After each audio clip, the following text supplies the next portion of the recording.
Apa kabar anak-anak? Alhamdulillah, luar biasa. Allahu Akbar. Oke, alhamdulillah pagi ini masih semangat semuanya. Sebelum kita memulai pembelajaran kita pada pagi ini, kita hari ini akan membuat keyakinan kelas. Nah, apa itu keyakinan kelas?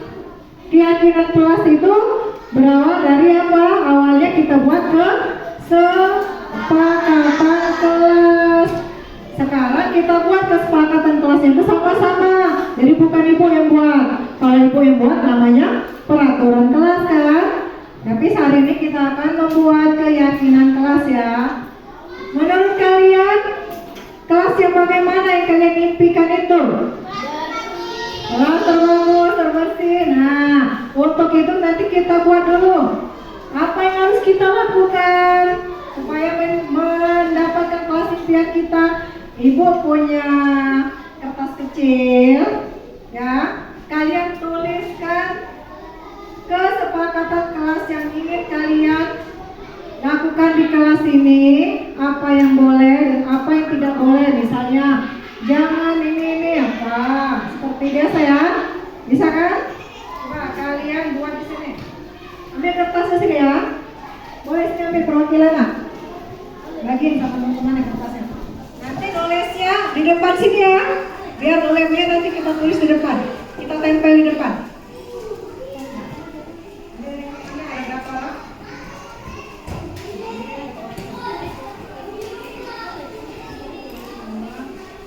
Boleh mau tulis nama boleh.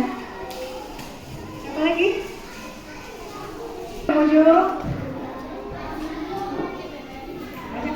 Banyak dibagi sama teman-teman.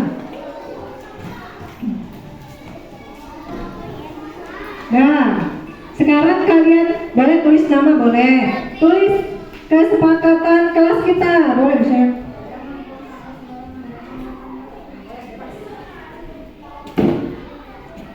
Oke, semuanya ditulis kelas impiannya. Apa kesepakatan kelas yang akan kita lakukan? Kita buat dulu kesepakatan kelas.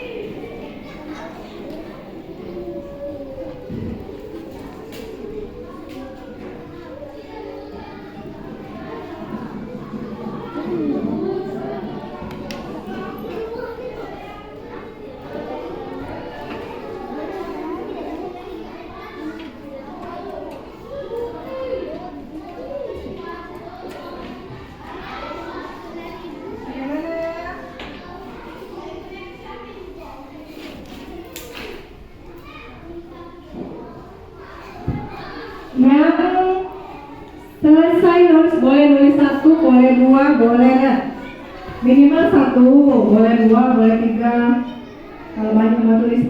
Yang selesai nulis boleh ditempelkan di sini di kolom kesepakatan. Boleh ya, maju ya. Ayo tempel di sini yang sudah ya. Bebas tempel yang penting dalam kotak ini. 1 aja jadi. Oh ya. Gantian, boleh di bawahnya, nggak mesti lurus. Oh, di mana aja, nggak usah lurus, tempel aja. Oke, yang sudah duduk.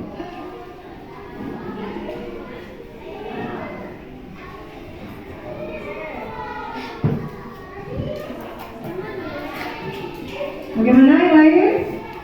Tempel semua ya.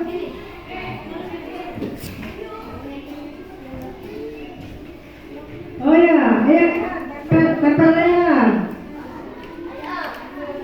Ayo, udah jadilah.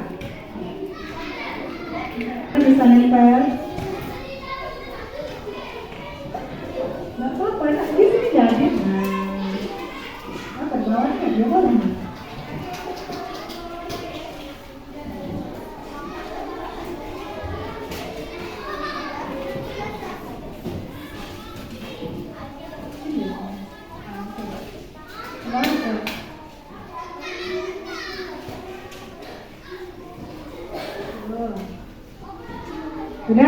semuanya?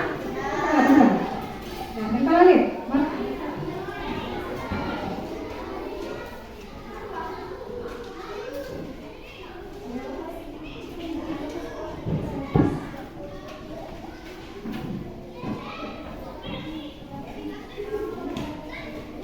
Ini yang saya tempel ke bawah.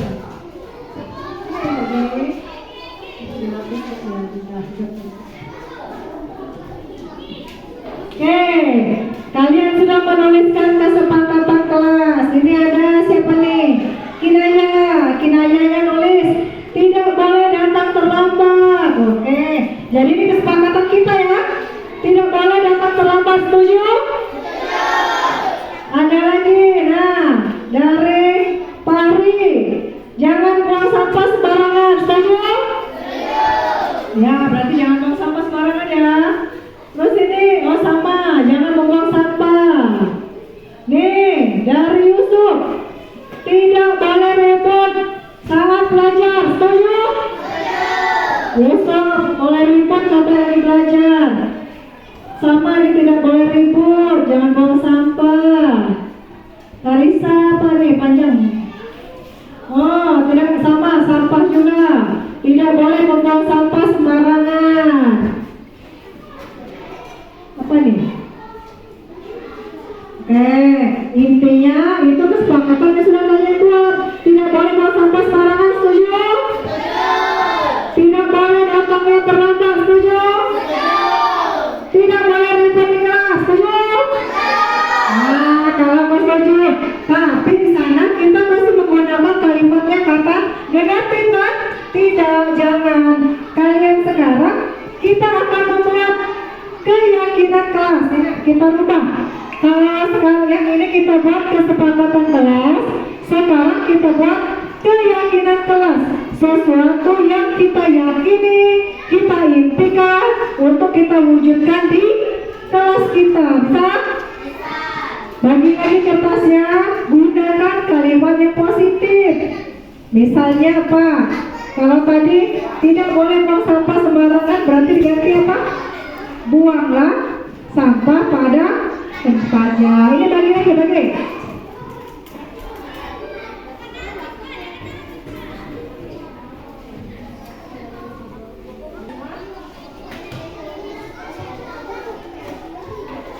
Ayo dibagi. Tulis ya, ayo yang sudah dapat langsung ditulis. Kalau selesai menulis,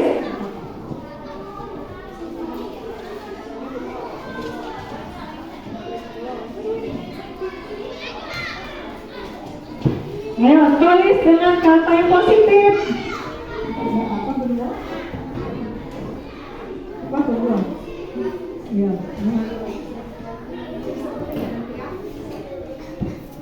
Sudah boleh tempel, ayo di sini.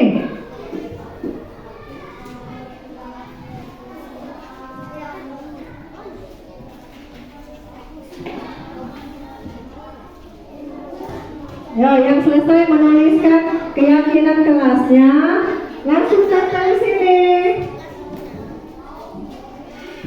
Ayo, tempel ya.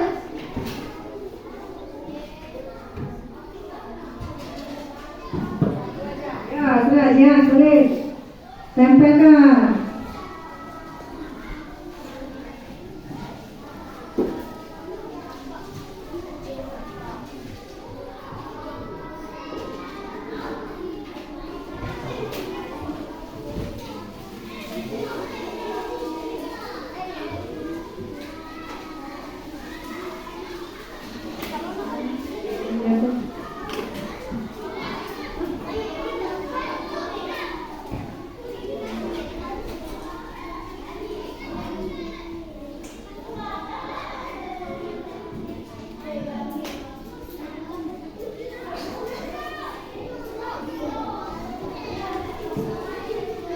Oke, ini bacain. Udah? Oh, Yusuf loh. Yo. Kelas impiannya mau bagaimana? Mau mewujudkan kelas yang bagaimana ya? Nah, biarin jatuh biarin. Tempel dulu. Pelan-pelan.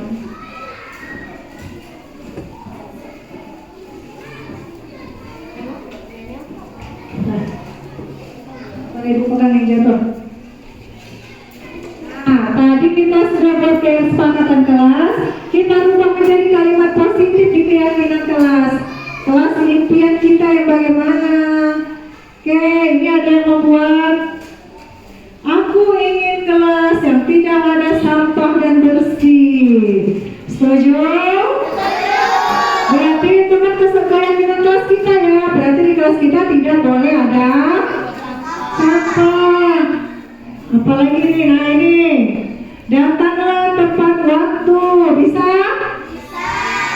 Oke. Ya. Terus saling menghargai dan menghormati. Bagaimana? Bisa? Saling menghargai dengan teman. Jadi tidak boleh berkelahi kalau di kelas ya. Banyak ini buang sampah pada tempatnya. Jaga kebersihan kelas. Datang tepat waktu. Saling menghargai, saling menghormati. Nah, banyak ini keyakinan kelas yang kita akan wujudkan. Kita harus wujudkan ini bersama-sama supaya kita mendapatkan kelas impian kita. Bagaimana? Setuju? Kalau ada yang melanggar keyakinan kelas kita, bagaimana? Nah, konsekuensinya kalian yang buat. Nanti kita buat lagi. Apa yang akan kita lakukan kalau ada di antara kita yang melanggar kesepakatan kelas kita ya? Nanti kita buat konsekuensinya ya. Apa dia nanti kita suruh nyanyi, apa kita suruh ngapain ya? Bisa kan? Kalau sudah tidak ditolerir lagi, nanti kita ubah lagi. Karena keyakinan kelas ini bisa kita ubah. Nanti bulan berikutnya kita ubah lagi, cari yang terbaik. Oke, bisa kan? Kita jalanin ini ya. Sepakat ya? Sepakat? Oke, Ibu akhiri dengan wassalamualaikum warahmatullahi wabarakatuh.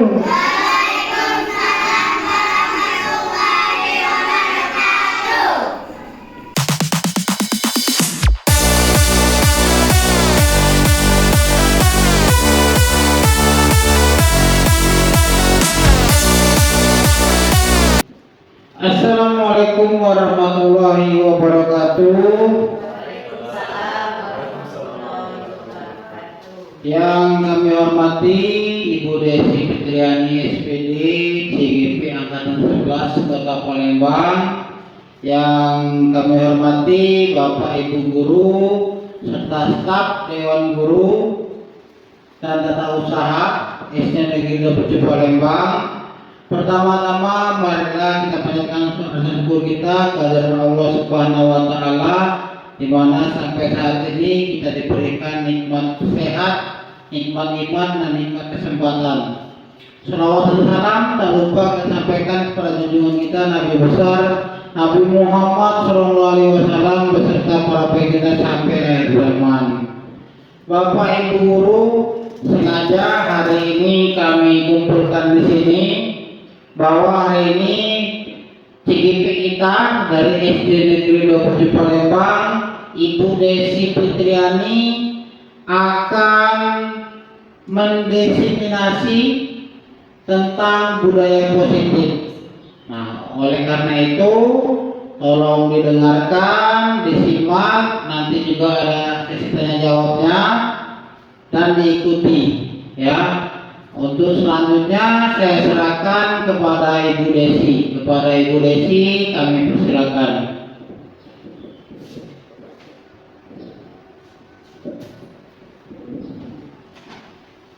Bismillahirrahmanirrahim. Baik, sebelumnya saya ucapkan terima kasih Bapak Ibu Guru, teman rekan-rekan sejawat yang ada di SD Negeri 27.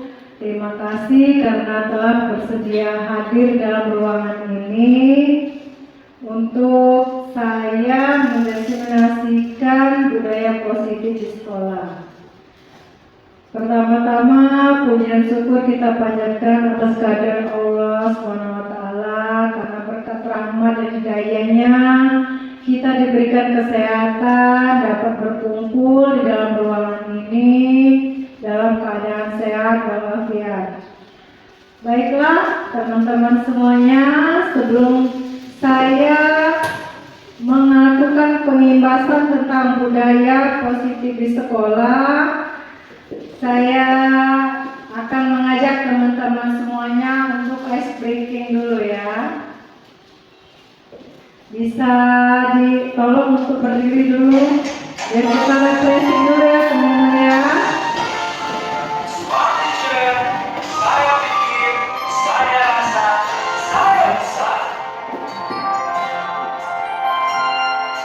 Tangan ke atas, menggapai bintang. Tangan ke samping, burung yang terbang. Tangan ke depan, ikan berenang. Duduk dan rapi, siap berdoa. Takut dan ketat, tangan diputar. Gelung-gelung-gelung, tangan digunung. Bulan melihat pada pundak. Kanan, kiri, atas, bawah, dia berdoa. Satu jari kanan, satu jari kiri, bergabung menjadi dua jembatan panjang. Dua jari kanan, dua jari kiri, bergabung menjadi empat. Dua kamera juga, tiga jari kanan, tiga jari kiri, bergabung menjadi enam. Dua penari, empat jari kanan, empat jari kiri, bergabung menjadi delapan. Dua berikan rejim, lima jari kanan, lima jari kiri, bergabung menjadi sepuluh. Siap berdoa. Oke, terima kasih semuanya. Alhamdulillah, masih semangat semuanya.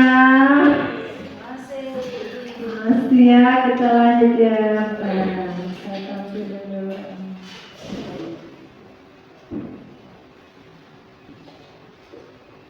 Ya, yang akan kita bahas hari ini adalah diseminasi budaya positif di sekolah. Sebelumnya saya izin dulu sama Bapak Ibu guru semuanya ya. Di sini saya itu bukan masuk untuk menggurui atau mengajari teman-teman semuanya tentang budaya positif di sekolah. Karena kita semua juga sudah tahu ya, sudah melaksanakan budaya positif apa saja yang kita kerjakan di sekolah seperti 5S sudah kita jalankan ya. Nah, di sini diseminasi budaya positif sekolah.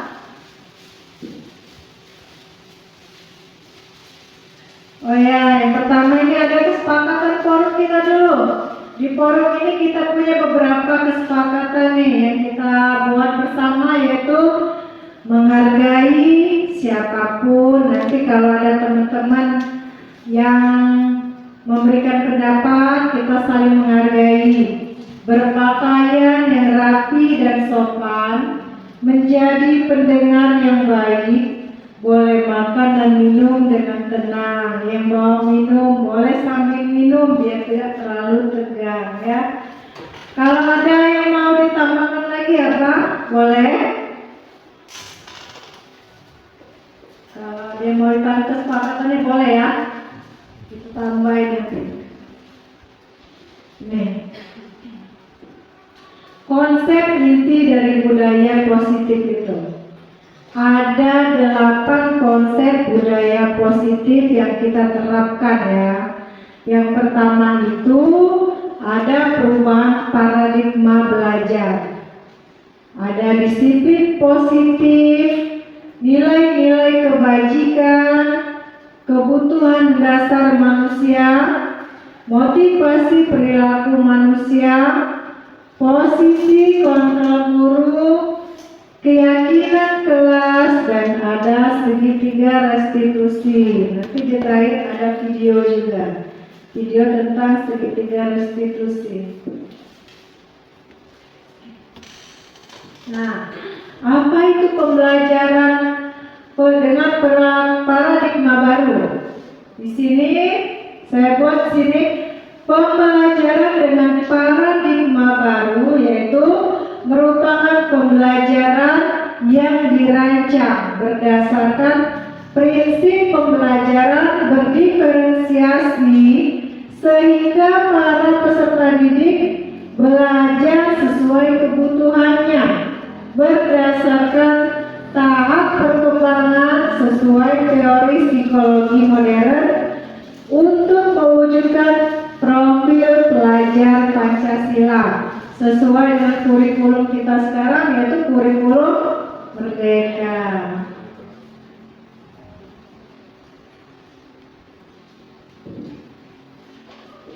Nah, di sini ada 6 karakter dalam profil pelajar Pancasila. Yang pertama itu ada beriman, bertakwa kepada Tuhan Yang Maha Esa dan berakhlak mulia. Kita juga alhamdulillah sudah menjalankan ini di sekolah kita, yaitu dengan melakukan sholat 2 bersama. Kita juga sudah melaksanakan sholat zuhur bersama kan di sekolah, yang dijalankan oleh guru-guru agama juga, oleh Pak Sarmadi, Pak Mudik dan teman-teman yang lainnya. Yang kedua ada mandiri. Karakter yang ketiga yaitu berkebinekaan global. Karakter yang keempat bergotong royong. Yang kelima yaitu kreatif, dan karakter profil Pancasila yang terakhir adalah bernalar kritis.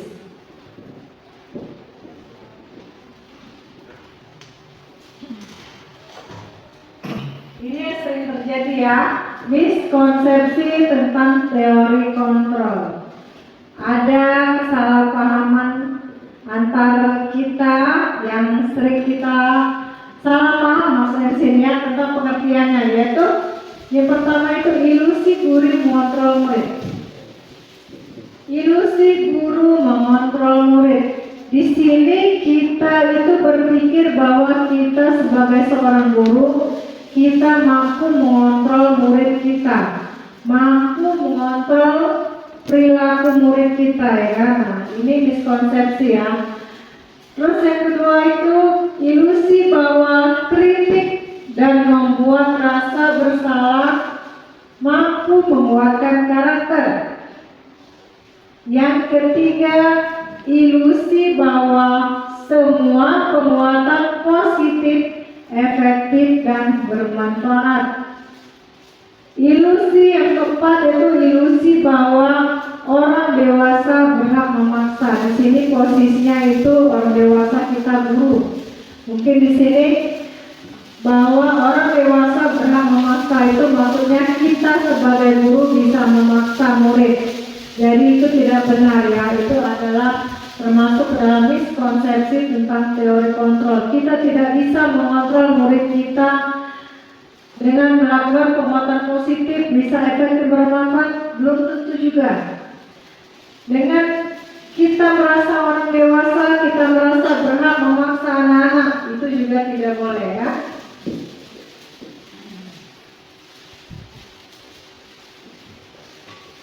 Disiplin positif berasal dari kata disiplina yang artinya belajar.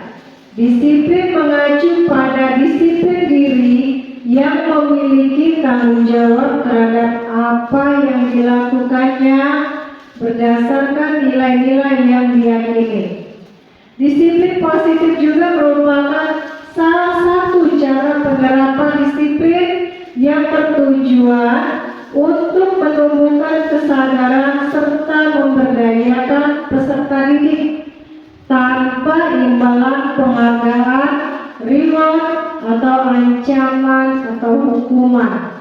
Maksudnya di sini disiplin positif itu motivasi intrinsik anak ya, yang kita munculkan dari dalam diri anak itu, bukan karena dia merasa menuruti perkataan kita karena mendapatkan penghargaan, mendapatkan hadiah ancaman, diancam dulu baru dia nurut, atau hukuman yang terakhir itu dihukum dulu, dia melakukan kesalahan, dihukum baru dia mengubah kesalahannya. Di sini tugas kita sebagai pendidik adalah membuat anak itu melakukan perbuatannya itu berdasarkan hati nuraninya sendiri, berdasarkan keyakinannya. Misalnya dia melakukan kesalahan, kita di sini bertugas membuat dia itu menyadari bagaimana caranya agar kesalahan itu tidak diulanginya untuk kedua kali atau ketiga kalinya. Seperti tentang berpakaian pada saat upacara, atribut sekolah yang sering sekali tidak lengkap. Ada yang tidak memakai topi, ada yang tidak memakai dasi. Nah, tugas kita di sini adalah tanpa imbalan penghargaan reward atau tanpa memberikan ancaman dan hukuman, anak itu dapat mematuhi peraturan sekolah. Kita membuat dia menyadari kesalahannya, ya, dia sadar akan kesalahannya, dan untuk minggu berikutnya dia mengikuti peraturan yang telah ditetapkan oleh sekolah. Nah, sini saya buat nih, sebagai pendidik, tujuan kita adalah menciptakan peserta didik yang memiliki disiplin diri, sehingga mereka berperilaku mengacu kepada nilai-nilai kebajikan universal dan memiliki motivasi intrinsik dalam perubahan perilaku ke arah yang lebih baik. Jadi perilakunya yang negatif kita didik, kita arahkan, insya Allah berubah lebih baik lagi. Jadi yang kesalahan mereka mungkin ada yang sering berkelahi di kelas 5, kelas 6, kita arahkan, insya Allah dia tidak berkelahi lagi, apalagi dengan teman sekelasnya, ya.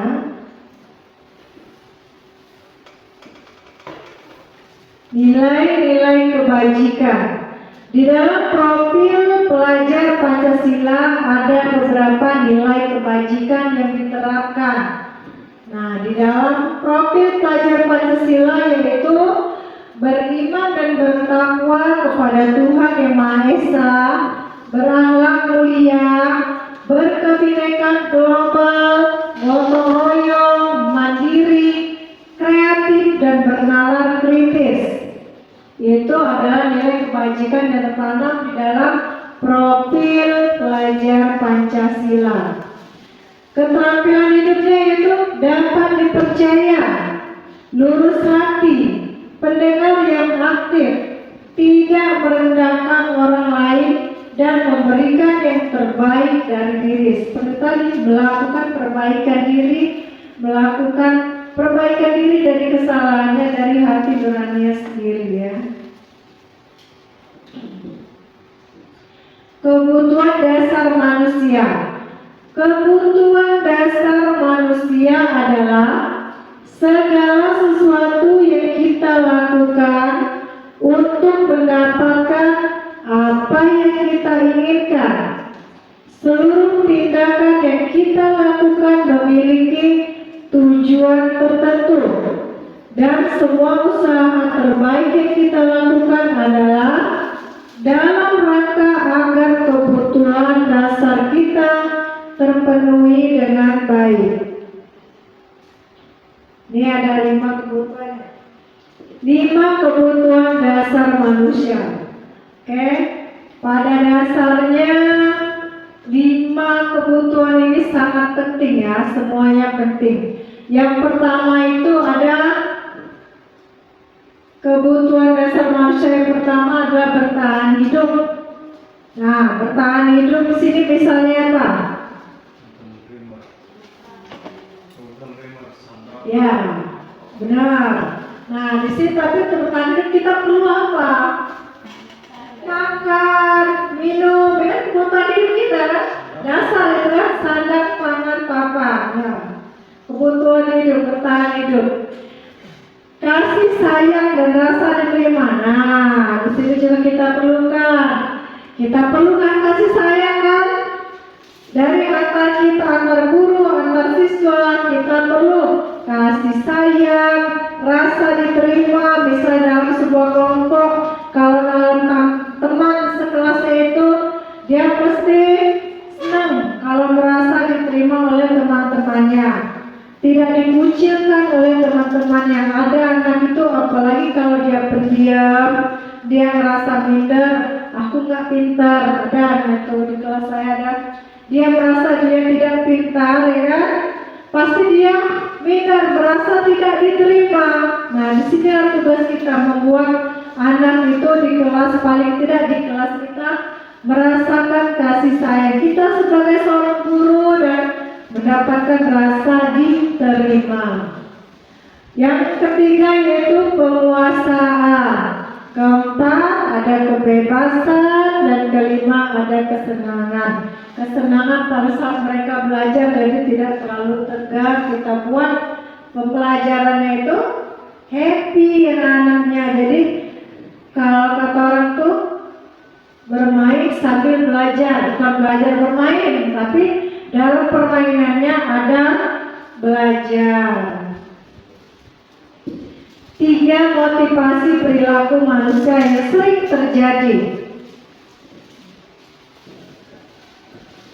Yang pertama, untuk menghindari ketidaknyamanan atau hukuman. Ini masih sering sekali ya dilakukannya. Anak-anak itu kalau ia melakukan sebuah kesalahan, entah itu berkelahi atau tidak memakai seragam yang sesuai dengan peraturan sekolah, kebanyakan mereka itu menurut dengan kita karena tidak nyaman atau takut mendapatkan hukuman,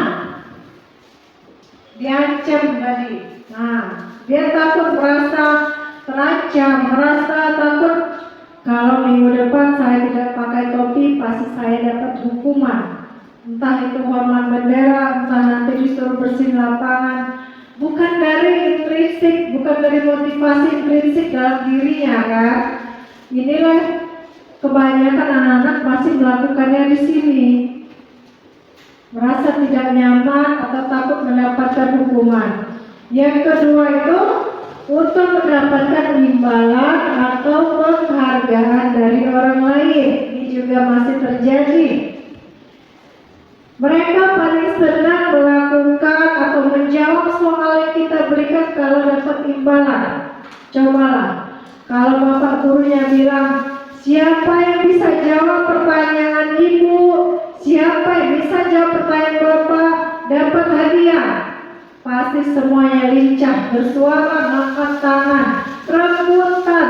Belum disuruh jawab sudah menjawab, ya kan? Itu yang terjadi pada anak-anak kita. Mereka senang kalau dapatkan imbalan, mereka senang kalau dapat penghargaan dari teman-teman. Setelah dia menjawab, 2 yang didapatnya. Yang pertama dia dapat imbalan dari gurunya, yaitu rewardnya tadi. Terus yang kedua dia dapat penghargaan dari teman-teman. Pasti dia pintar, ya gitu kan? Dia ada kepuasan diri, dia senang.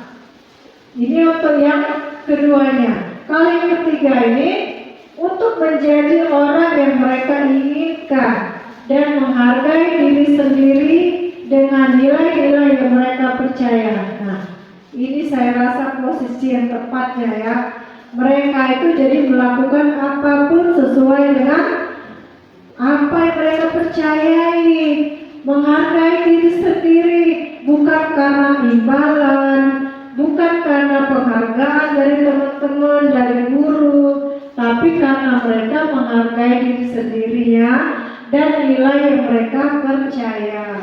Itu tugas kita bersama-sama, bagaimana caranya memunculkan motivasi intrinsik dari anak-anak kita ya.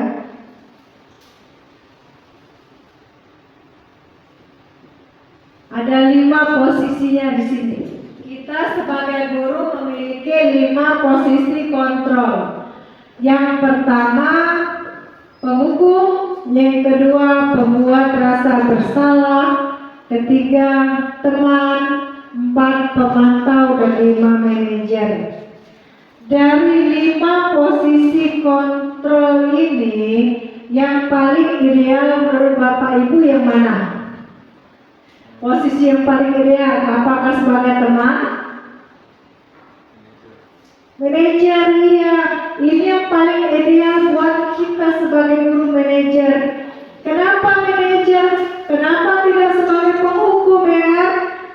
Mungkin ada beberapa dari kita masih melakukan itu, masih melakukan posisi kita itu menempatkan diri kita sebagai penghukum. Kita selalu kalau lihat anak-anak itu ada melakukan kesalahan, belum apa-apa kita marah. Tapi itu manusiawi. Saya juga sering begitu, manusiawi banget itu. Tidak tahu kalau kita lihat anak kita melakukan kesalahan itu kan emosi kita langsung muncul ya. Nah di sini tugas kita untuk mengubah diri kita sedikit demi sedikit, kita ubah menjadi seorang manajer. Kalau penghukum itu kita hilangkan ya, kita buang jauh-jauh. Membuat rasa bersalah juga, ini membuat anak-anak kita merasa bersalah dengan apa yang telah dia lakukan. Misalnya dia sudah berkelahi, kita marahi, kita nasihati, tapi ada kata-kata kita yang membuat dia sedih. Teman ini kita akrab dengan mereka itu, tapi akrabnya itu seperti dengan teman, bukan guru dengan siswa. Jadi anak-anak itu mungkin gimana ya, sikapnya itu beda dengan kita. Pemantau, kita hanya melihat saja. Kalau ada anak didik kita yang melakukan kesalahan, kita lihat, kita pantau. Pantau itu, si A tidak memakai dasi, ya dia saja, paling dibilang besok pakai dasinya. Sering kan begitu? Si A memakai sepatu warna merah, besok ganti sepatunya warna hitam. Itu tugas pemantau, hanya memantau, hanya membicarakannya sebentar saja, tidak dinasihati lebih lanjut. Nah yang terakhir ini posisi yang paling ideal, yaitu sebagai manajer. Ya, kita menasihati anak, kita menanyakan keyakinannya tentang peraturan sekolah itu, yaitu sebagai manajer. Ini ada contohnya ya.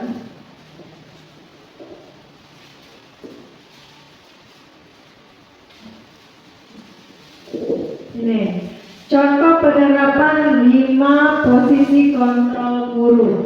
Pada kasusnya ini, kasus siswa saya di kelas, yaitu siswa memakai pakaian seragam sekolah yang berbeda dengan teman-temannya.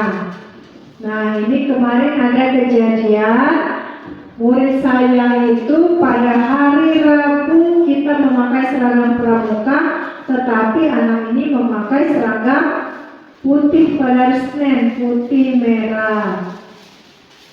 Kita tidak tahu apa penyebabnya, saya sendiri belum tahu. Ya saya lihat dia berbeda dari teman-temannya.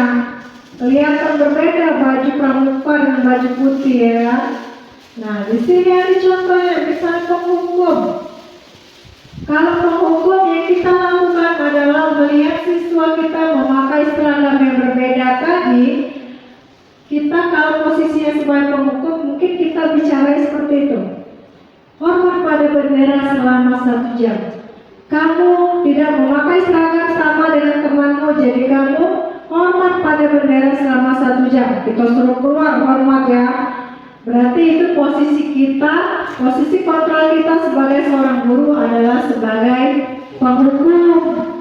Nah yang ini membuat rasa bersalah. Kita ini contoh kata-katanya.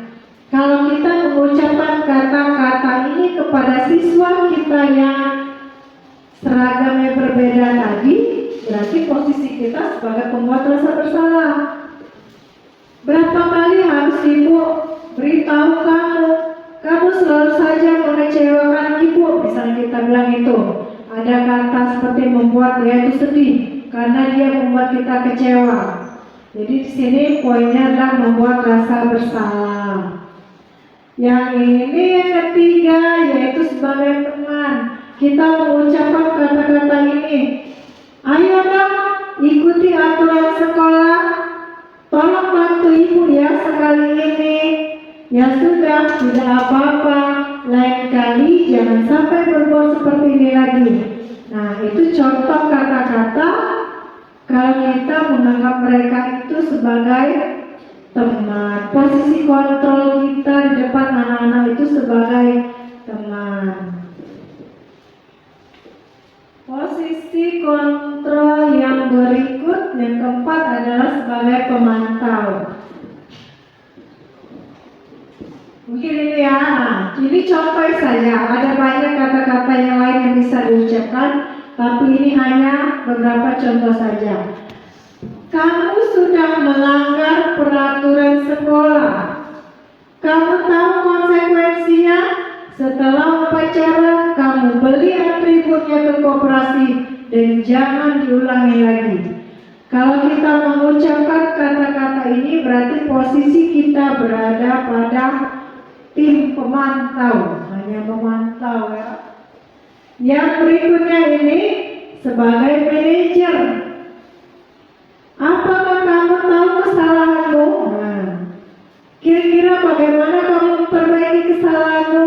Di sinilah posisi kita yang ideal sebagai seorang guru. Yang ideal itu adalah pada posisi manajer, ya. Kalau kita lihat mungkin ada yang berbeda seragamnya, mungkin inilah yang kita tanyakan. Apakah kamu tahu kesalahanmu? Kita kan belum tahu anak itu kenapa bajunya beda sendiri. Kita belum tahu penyebabnya. Ternyata kalau diselidiki mungkin bukan cuma kesalahan ada pada anak. Setelah kemarin itu saya tanya ya kenapa dia seragamnya berbeda. Ternyata pakaiannya belum dicuci sama mama. Setelah diperiksa pada saat pagi mau pergi sekolah, pakaian masih di dalam keranjang cucian kotor. Dia bilang gitu. Tapi tidak tahu untuk minggu berikutnya, semoga saja tidak dilakukan lagi.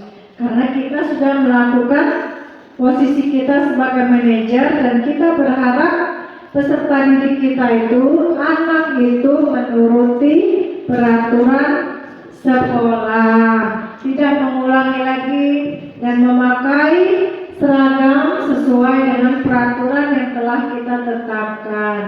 Kalau pada hari itu dia memakai baju putih, hari berikutnya berbaju pramuka. Jadi sesuai dengan peraturan, tidak beda sendiri dengan teman-temannya ya. Iya, Bapak Ibu boleh sambil minum. Sama minum. Boleh sambil minum. Nah ini posisi kontrol. Apakah aku? Coba.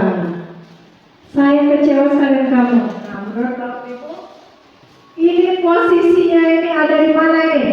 Dari 5 posisi kontrol tadi, yang ini posisinya di mana kira-kira Bu? Saya kecewa sekali dengan kamu. Iya, membuat rasa bersalah. Tepuk tangan untuk Ibu Bella. Dari Priaya juga menjawab sebagai membuat rasa bersalah. Jadi kalau ada kata kecewa, berarti kita itu membuat anak kita sedih kan? Kalau dia sedih, berarti dia akan merasa bersalah yang dengan yang dia lakukan itu. Yang kedua yaitu, nah ini ada contoh yang kedua. Kamu tidak pernah benar melakukannya. Kamu tidak pernah benar yang melakukan dengan nada yang keras juga ya kan? Dengan nada sampai marah mungkin mengucapkan kata ini. Kamu tidak pernah benar melakukannya. Ini posisi kontrol kita di mana nih? Masih sama ya, masih di posisi membuat rasa bersalah. Kita melakukannya, kamu tidak pernah benar melakukannya. Berarti anak itu salah terus, ya kan? Tidak pernah benar. Berarti dia akan merasa bersalah, sedih juga. Nih ada satu lagi. Ada kata-kata yang kita kita sebagai guru mengucapkan kata itu. Ayolah, lakukan demi Bapak atau demi Ibu ya. Maksudnya gurunya yang bilang ke anaknya. Ada anak kita itu tidak mengikuti peraturan kita bilang gitu. Ayolah, lakukan demi Bapak atau Ibu ya. Kira-kira ini posisi kontrolnya yang mana? Temannya, ada kata ayolah tadi ada contohkan, berarti sebagai teman. Ayolah, lakukan demi Ibu, demi Bapak ya. Berarti di sini kita meletakkan diri kita guru itu posisinya itu adalah sebagai teman. Nah, di sini ada keyakinan kelas. Mengapa keyakinan kelas bukan peraturan kelas? Mengapa kira-kira? Apa Bella? Asal mengapa yang kita buat di sini keyakinan kelas? Mengapa bukan peraturan kelas?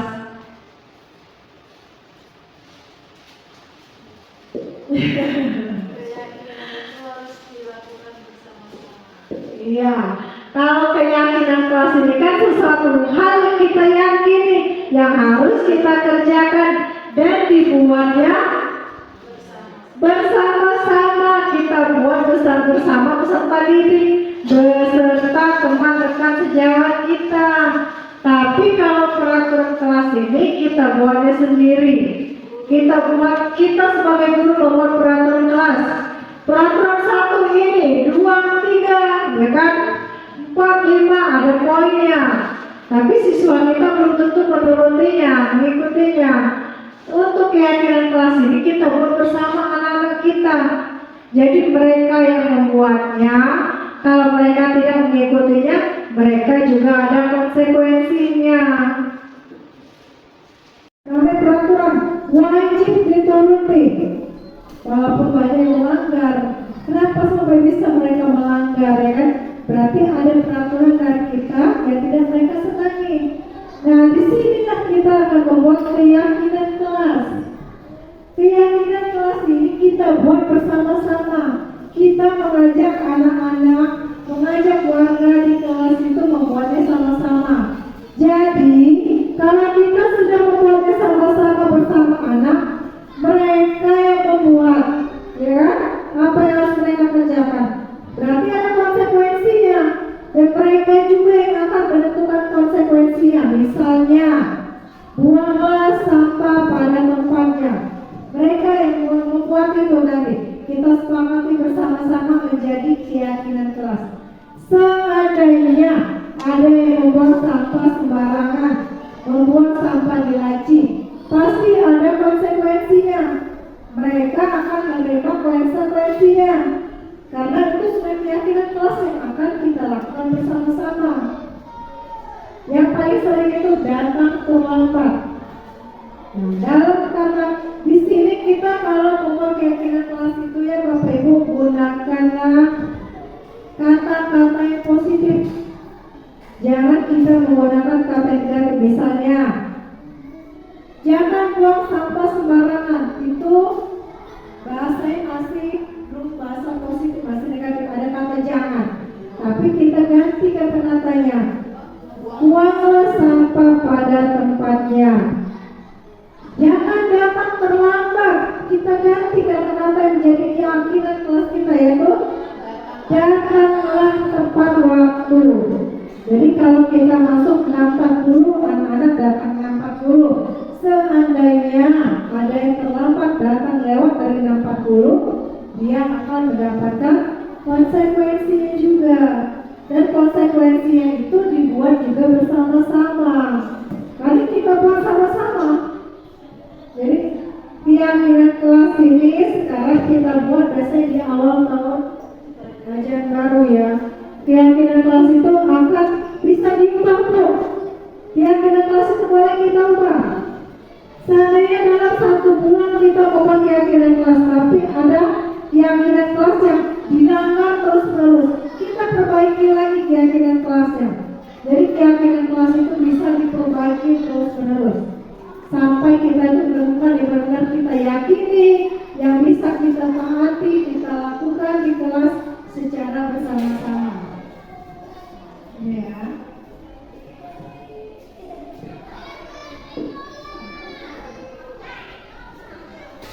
pembentukan keyakinan kelas.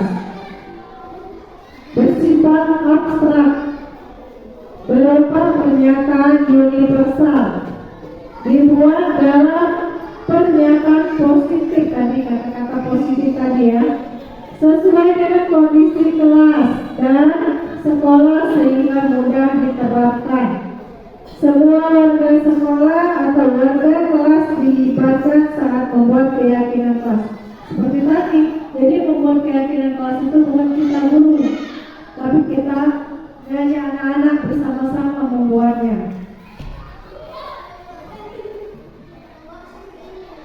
Nah, yang terakhir ini ada segitiga restitusi. Apa itu segitiga restitusi? Pasti masing-masing kan di pendengaran kita ya. Apa itu segitiga restitusi? Yang bagaimana segitiga restitusi itu? Suatu proses dialog yang dijalankan oleh guru agar dapat menghasilkan murid yang mandiri dan bertanggung jawab. Di sini ada 3 langkah-langkah dalam membuat segitiga restitusi. Yang pertama di bawah ini. Yang pertama kita menstabilkan identitasnya, identitas murid kita. Setelah itu kita validasikan tindakan yang salah. Dan yang terakhir menanyakan keyakinan. Ada di langkah-langkahnya ya. Segitiga restitusi. Nah, kalau di dalam segitiga restitusi itu dari 3 langkah tadi, yang pertama itu prinsip bahwa kesalahan bagian dari proses pembelajaran. Ini contohnya Bu ya. Bukan ini harus kita ucapkan, bukan, tapi ini hanya contoh-contoh ucapan yang kita katakan kepada anak-anak kita. Misalnya berbuat salah itu wajar, bukan kita langsung marah. Dalam sebuah kasus tadi, tidak ada manusia yang sempurna. Ibu bapak juga pernah melakukan itu. Jadi seharusnya kita semua yang anak ya. Nah, terus kamu pernah merasa begitu? Itu hanya contoh-contohnya saja. Dan pasti banyak kata-kata yang lain mungkin yang lebih tepat ya. Nih, setiap perilaku berupaya memenuhi suatu kebutuhan tertentu. Kamu pasti punya alasan mengapa melakukan hal itu. Padahal kamu bisa melakukan yang lebih buruk dari ini ya. Misalnya kita ngadepin siswa tadi. Kamu melakukannya karena mempertahankan sesuatu yang penting bagimu. Ada lagi nih contohnya. Ini yang terakhir biasa yang kita lakukan di dalam melakukan keyakinan kelas dari 3 restitusi tadi ya. Ini yang kita tanyakan misalnya. Saat setelah kita melakukan identitas tadi, terus memvalidasikan kesalahan mereka tadi, dan terakhir kita tanya, apa keyakinan kelas kita? Nilai apa yang telah disepakati bersama? Seperti apa gambaran kelas yang ideal menurut kamu? Kamu ingin menjadi orang seperti apa? Untuk menanyakan keyakinan kelas sesuai tidak dengan kesalahan yang mereka lakukan tadi. Nah, ini ada video saya sendiri. Saya mencari video agak gampang, jadi video saya sendiri yang saya putar.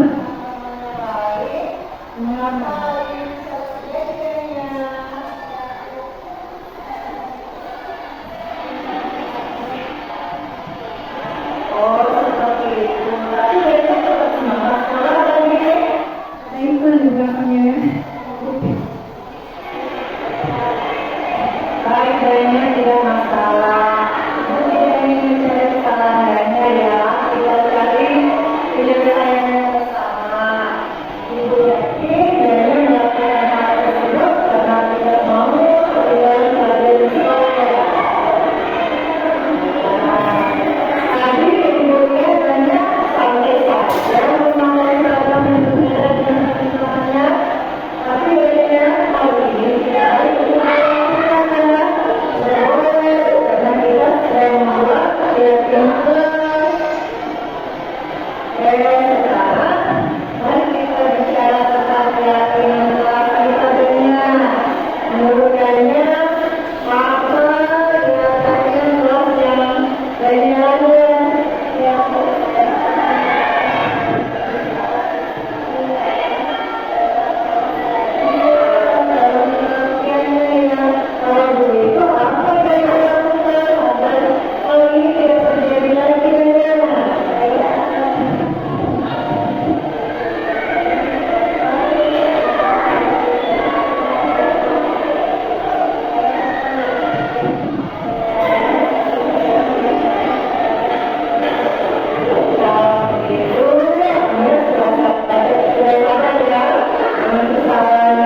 contoh segitiga restitusi saja saya buat ya.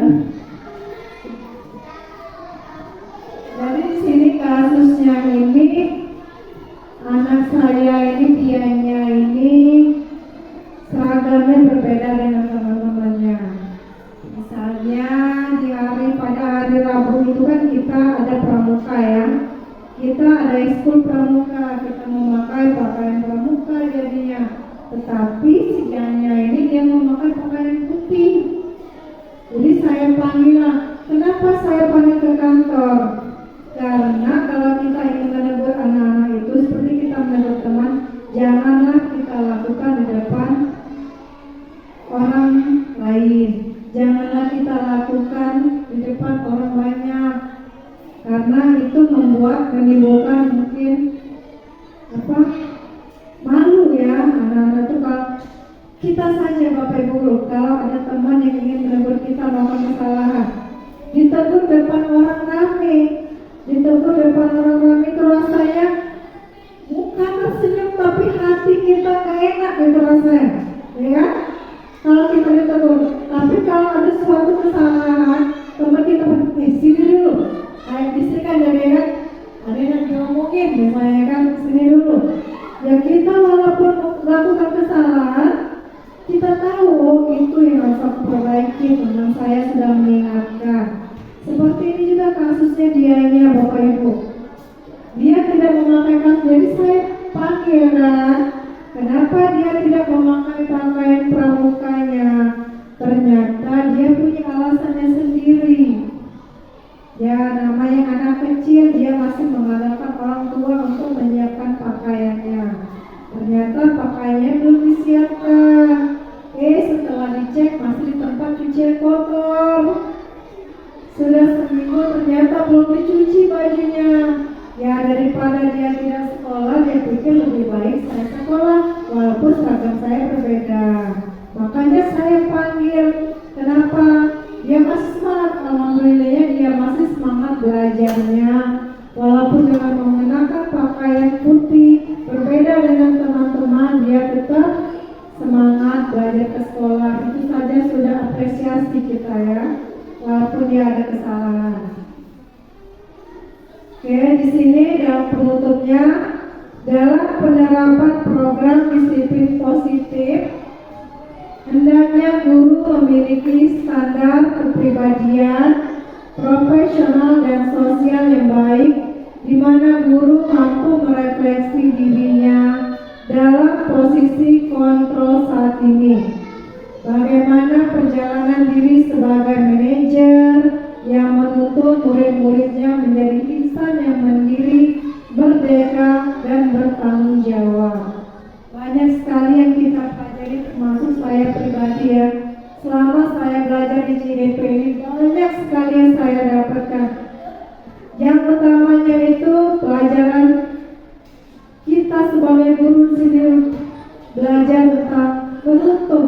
Kita di sini sebagai guru itu menuntun. Kalau di dalam Ki Hajar Lingkungan Arah itu kita ini sebagai petani, ya.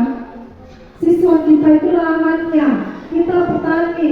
Jadi kan bagaimana subur dan tidaknya tanaman kita itu, kita yang menguasai medan perangnya. Kita yang bagaimana cara kita menghadapi anak-anak tadi. Jadi kita semua budaya positif ini baik sekali. Seperti kita, kalau kita budaya positif, alhamdulillah kita sudah menerapkan 5S kita ya.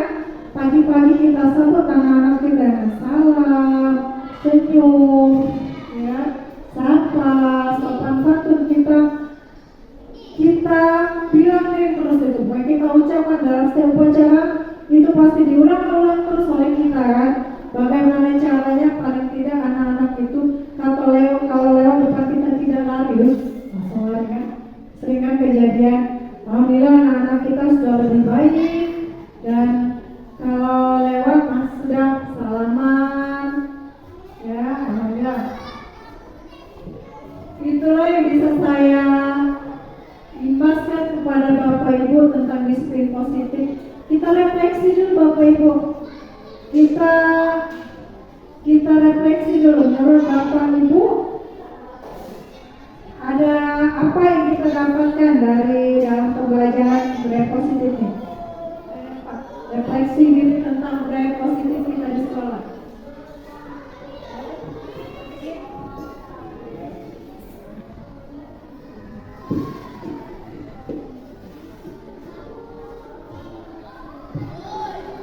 Terima kasih Bu Desi.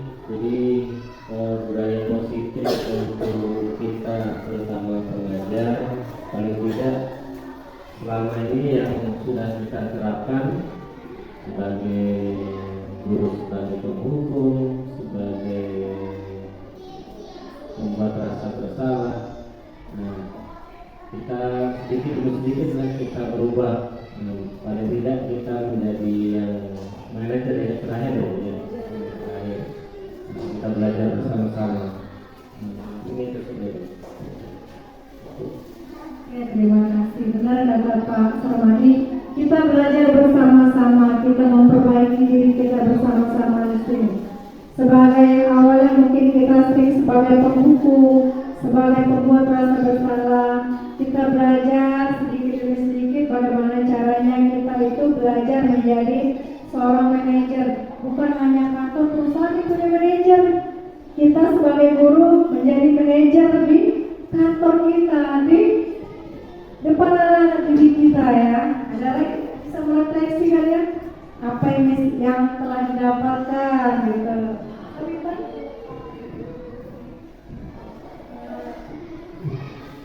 setelah melihat pemaparan dari Bu Desi, banyak sekali ilmu yang saya dapatkan dan ternyata banyak ketidakbenaran apa yang saya lakukan selama ini dan akan kami perbaiki. Terima kasih Bu Intan. Benar Bu, saya juga kemarin sebelum mengetahui ini saya juga masih sebagai penghukum, masih sebagai pembuat rasa bersalah. Tapi di sini kita belajar bersama-sama. Kita belajar sedikit demi sedikit, ya kan? Kita belajar menghilangkan menghilangkan kita sebagai penghukum tadi. Bagaimana caranya itu kita berubah diri kita sedikit demi sedikit, walaupun sedikit berat mungkin, merubah diri kita menjadi sebagai seorang manajer di depan murid-murid kita. Mudah-mudahan mungkin ada yang mau sampaikan yang setelah dipelajarkan hari ini. Oke, Assalamualaikum warahmatullahi wabarakatuh. Terima kasih Bu Desi atas waktunya. Ya, setelah pemaparan Ibu Desi tadi, kita sebagai guru tercerahkan Ibu Desi. Yang dahulunya masih gelap gulita, setelah didiseminasikan oleh Bu Desi tentang budaya positif dan juga restitusi segitiga.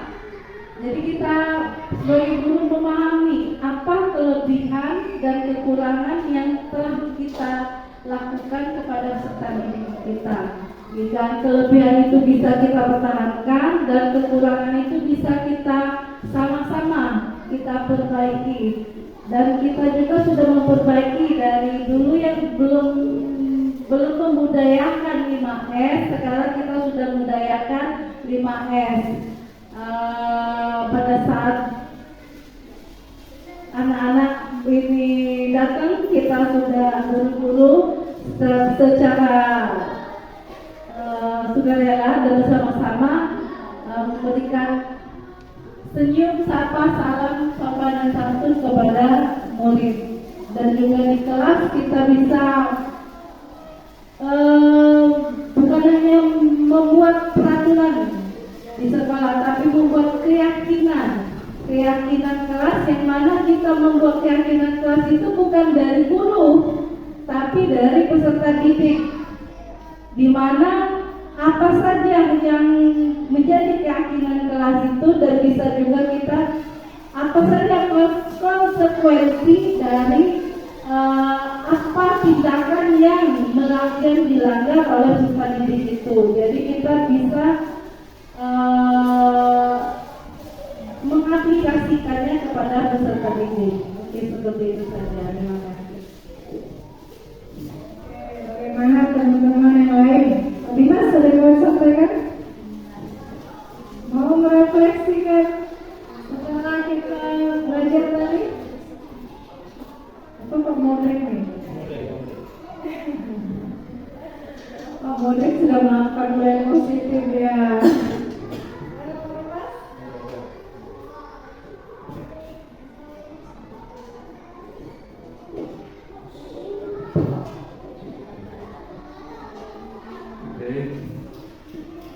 Dari pemaparan Ibu Desi tadi, saya telah menangkap beberapa part penting. Pertama tentang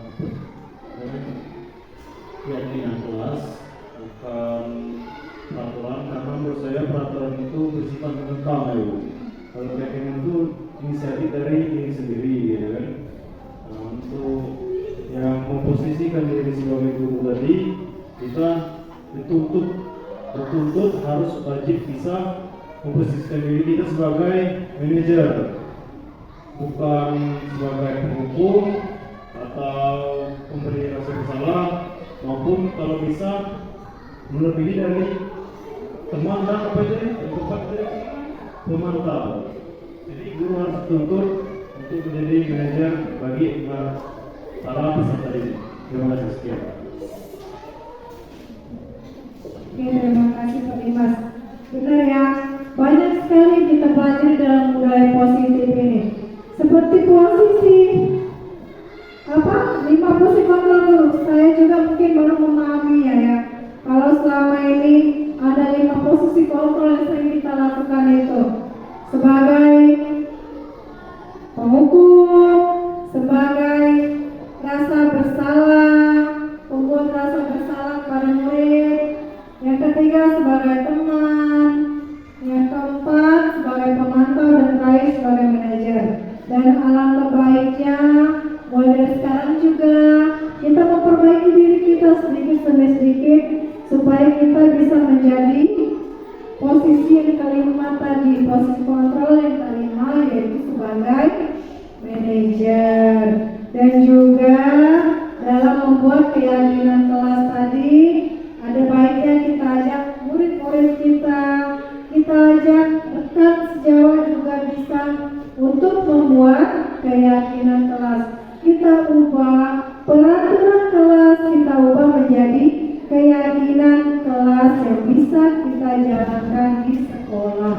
Dan juga usahakan membuat keyakinan kelas itu menggunakan kata-kata yang positif. Kita ubah dari yang biasanya kita membuat kalimat yang ada kata jangan, jadi kita ubah menjadi kalimat yang lebih baik lagi, yaitu kalimat positifnya. Oke? Kita lakukan tepuk semangat dulu ya Bapak Ibu ya. Bagaimana semangat ini? Ada yang bisa dengerin saya depan? Tepuk semangat.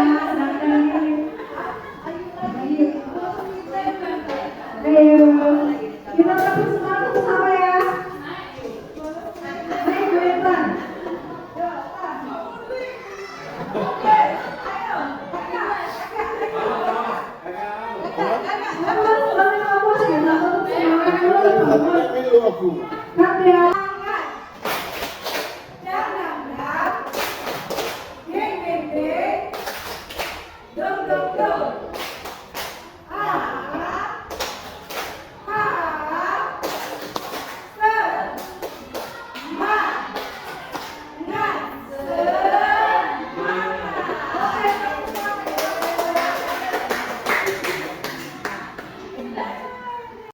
Terima kasih Bapak Ibu atas kehadirannya hari ini. Terima kasih karena sudah mengikuti acara diseminasi ini. Terima kasih, ini foto kita bersama. Kenapa saya menampilkan foto kita bersama-sama di sini? Karena ini sebagai rasa terima